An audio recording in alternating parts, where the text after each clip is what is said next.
شجع اور اس کی اقسام۔ السلام علیکم دوستوں، میرا نام ہے یاور امیر گجر ایڈوکیٹ اور آپ دیکھ رہے ہیں لا ان۔ پی پی سی کا سیکشن 337 جو ڈیفائن کر رہا ہے وہ شجع کو ڈیفائن کر رہا ہے۔ اس کا سب سیکشن 1 ہے whoever causes on the head اور face of any person any hurt which does not amount to اتلاف عضو اور اتلاف صلاحیت عضو از سیڈ ٹو کاز شجع، کہ اگر کسی انسان نے کسی دوسرے کے چہرے پر یا سر پر کوئی زخم لگایا ہے اور وہ زخم اتنا ہے کہ وہ اتلاف عضو یا اتلاف صلاحیت عضو نہیں بنتا، تو پھر یہ کہا جائے گا کہ شجع کاز ہوا ہے۔ سب سیکشن 2 جو ہے وہ بتا رہا ہے the following are the kinds of شجع، اس میں شجع کی جو ہے اقسام وہ بتائیں، نیملی کیا ہے، شجع خفیفہ، شجع مدیحہ یا موضعہ، شجع حاشمہ،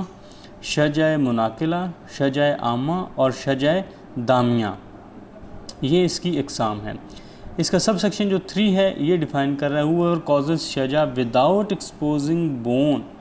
is said to cause شجع خفیفہ، اگر کسی نے اس طرح کا زخم لگایا ہے کہ بون ایکسپوز نہیں ہوئی تو پھر یہ ہوگا شجع خفیفہ۔ اس کا 2 بتا رہا ہے کہ by exposing any bone of the victim without causing fracture، کہ جو وکٹم ہے اس کی بون جو ہے وہ ایکسپوز ہو گئی ہے لیکن فریکچر نہیں ہوئی، تو اب کہا جائے گا شجع مدیحہ۔ اگر 3 ہے اس کا آگے by fracturing the bone of the victim without dislocating it, کہ بون فریکچر تو ہوئی ہے لیکن اپنی جگہ سے ڈسلوکیٹ نہیں ہوئی، از سیڈ ٹو کاز شجع حاشمہ، تو پھر اس نے شجع حاشمہ کاز کیا ہے۔ نمبر 4 ہے by causing fracture of the bone and thereby bone is dislocated, یعنی بون فریکچر بھی ہوئی ہے وکٹم کی اور اپنی جگہ سے ڈسلوکیٹ بھی ہو گئی ہے، تو اب کہا جائے گا شجع مناقلہ کاز کیا ہے۔ آگے ہے جی اس کا 5 by causing fracture of the skull of the victim, کہ اگر جو کھوپڑی ہے اس کے اندر کوئی فریکچر آیا ہے، so that the Wundt touches the membrane of the brain, اور دماغ کی جو جھلی ہے وہاں تک جو زخم ہے وہ پہنچ گیا ہے، تو اب کہا جائے گا از سیڈ ٹو کاز شجع عامہ، تو اب اس نے شجع عامہ کاز کیا ہے۔ اور نمبر 6 ہے by causing fracture of the skull of the victim and the wound ruptures the membrane of the brain is said to cause شجع دامیہ، اور اگر جو ہے اس طرح کیا ہے کہ جو کھوپڑی ہے اس کو بھی فریکچر کیا ہے، جو زخم ہے اس نے جو دماغ کی جھلی ہے اس کو رپچر کیا ہے، اس کو نقصان پہنچا دیا ہے، تو اب کہا جائے گا کہ شجع دامیہ کاز کیا ہے۔ آگے سب سیکشن جو ہے سیکشن 337A ہے، اس میں اس کی پنشمنٹ بتائی گئی ہے، پنشمنٹ آف شجع whoever by doing any act with intention of thereby causing hurt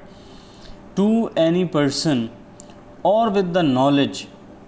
ٹھیک ہے، اس انٹینشن کے ساتھ کوئی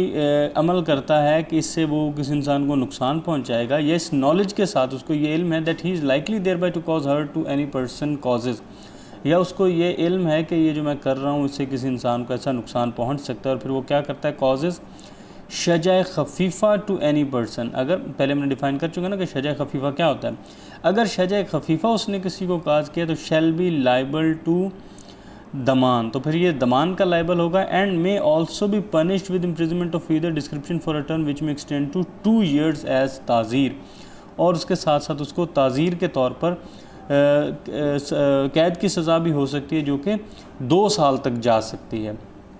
یعنی ٹھیک ہے 2 سال اس کی جو اپر لمٹ ہے وہ بتا دی گئی، کسی بھی ڈسکرپشن کو قید کی سزا ہو سکتی ہے جو 2 سال تک جا سکتی ہے۔ اچھا دمان تو ہوگا، اور یہ لیکن یہ جو پنشمنٹ ہے یہ میں کے ساتھ ہے، میں آلسو بھی پنش، یعنی دمان تو اس کو کیا جائے گا، اس کے ساتھ اس کو یہ بھی سزا دی جا سکتی ہے۔ آگے اس کا جو سیکنڈ ہے وہ ہے شجع مدیحہ، اگر کوئی شجع مدیحہ کاز کرتا ہے تو پھر کیا ہوگا to any person shall in consultation, یعنی یہ تو وہ چیز ہے جو لازمی ہوگی، اور وہ کیا ہوگا in consultation with authorised medical officer, جو آتھورائزڈ میڈیکل آفیسر ہے اس کے مشورے کے ساتھ بھی پنشڈ ود قصاص، اس سے قصاص لیا جائے گا، ٹھیک ہے، ڈاکٹر کے ساتھ کنسلٹیشن کے بعد۔ اینڈ اف دا قصاص is not executable keeping in view the principles of equality in accordance with the injunctions of Islam, اگر اسلام کے جو اصول ہیں اس کے مطابق جو ایکویلٹی کے اصول ہیں ان کو سامنے رکھتے ہوئے اگر قصاص کو ایگزیکیوٹ نہیں کیا جا سکتا تو پھر کیا ہوگا the convict shall be liable to عرش، تو پھر یہ عرش کا لائبل ہوگا، which shall be 5% of the دیت، تو جو دیت کا 5% ہوگا، and may also be punished with imprisonment, ٹھیک ہے، اس کے ساتھ ساتھ اس کو سزا بھی ہو سکتی ہے، ٹھیک ہے، عرش کے لائبل تو ہوگا، اگر قصاص نہیں لیا جا سکتا ایکولیٹی کے اصولوں کو سامنے رکھتے ہوئے تو پھر اس سے عرش لیا جائے گا، اور اس کے ساتھ ساتھ اس کو سزا بھی ہو سکتی ہے of either description for a term which may extend to 5 years as تعزیر، تو پھر اس کو 5 سال تک کی تعزیراً قید کی سزا بھی ہو سکتی ہے کسی بھی ڈسکرپشن کی۔ آگے نمبر 3 پر ہے جی شجع ہاشمہ۔ شجع ہاشمیہ جو ہے یہ ہے to any person shall be liable to عرش which shall be 10% of the دیت، اگر شجع ہاشمیہ کاز کیا ہے تو پھر اس کو عرش کے لائبل ہوگا جو کہ دیت کا 10% ہوگا، اینڈ میں آلسو بھی پنشڈ، اور اس کے ساتھ ساتھ اس کو سزا بھی دی جا سکتی ہے قید کی، with imprisonment of either description, کسی بھی ڈسکرپشن کی قید کی سزا، for a term which may extend to 10 years as تعزیر، تعزیر کے طور پر اس کو کسی بھی ڈسکرپشن کی قید کی سزا دی جا سکتی ہے جو کہ 10 سال تک کی ہو سکتی ہے۔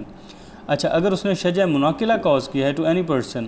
شیل بی لائبل ٹو عرش، عرش کے لائبل ہوگا، which shall be 15% of the دیت، جو دیت کا 15% ہوگا، and may also be punished with imprisonment of either description for a term which may extend to 10 years as تعزیر، اس میں مناقلہ میں بھی 10 سال ہوگی، کہ ایک تو اس کو 15% جو دیت کا ہے وہ دینا ہوگا، اور اس کے ساتھ ساتھ اس کو قید کی سزا بھی ہو سکتی ہے کسی بھی ڈسکرپشن کی تعزیراً، جو کہ 10 سال تک کی ہو سکتی ہے۔ نمبر 5 پر ہے اگر شجع عامہ کمٹ کیا ہے ٹو اینی پرسن، اس کو کاز کیا ہے، شیل بی لائبل ٹو عرش which shall be 1/3 of the دیت، ٹھیک ہے، اس کو عرش ہوگا، عرش کے لائبل ہوگا، اور عرش کتنا ہوگا کہ دیت کا جو 1/3 ہے اس کے برابر اس کو عرش کے لائبل ہوگا، and may also be punished with imprisonment of either description for a term which may extend to 10 years as تعزیر، اور اس کے ساتھ ساتھ اس کو قید کی سزا بھی ہو سکتی ہے 10 سال تک کی، جو کہ 10 سال تک جا سکتی ہے تعزیر کے طور پر۔ اور شجع دامیہ ہے to any person shall be liable to عرش which shall not be 1/2 of the دیت and may also be punished with imprisonment of either description for a term which may extend to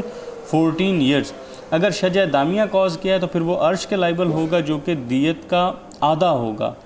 ٹھیک ہے، عامہ میں 1/3 تھا، اس میں آدھا ہوگا، اور اس کے ساتھ ساتھ اس کو کسی بھی ڈسکرپشن کی قید کی سزا ہو سکتی ہے جو کہ 14 سال تک ہو سکتی ہے۔